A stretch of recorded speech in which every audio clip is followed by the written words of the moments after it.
Eto na nga, may nagtatanong. Huwag niyo ko challenge sa English, ah. Ano ba ang English dito sa sayote? No English me. Tawag nila dito ay choco. Layo naman, bakit naging choco? That's all that matters. What is matter again? Na-memorize ko. Matter is wag na lang. Ano pa ang tanim ni Dodo ngayon sa garden? Pwede na tayo magtinola. Sige, kuhanin mo na yan. Pinahirapan pa ako. Tinanong ko talaga kay Google. Ano chok? Pinagsasabi nito ni Dodo. Ito pala yun. Punta kayo dito at kumuha kayo ng sayote. Ano pa ang pwedeng lutuin dito sa mga sayote na to? Tara, kumuha pa tayo. Kunin na natin to. Pamigay natin. Dami pang maliliit.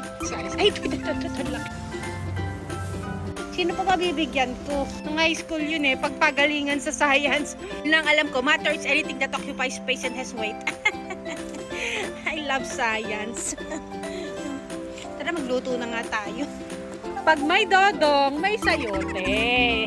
Na diba? Nasagas na siya. Oh, sige, kunin mo lang lahat yan. Lang 3 piraso lang, pwede ng ulam, no? Yan. 5. No English me, ah.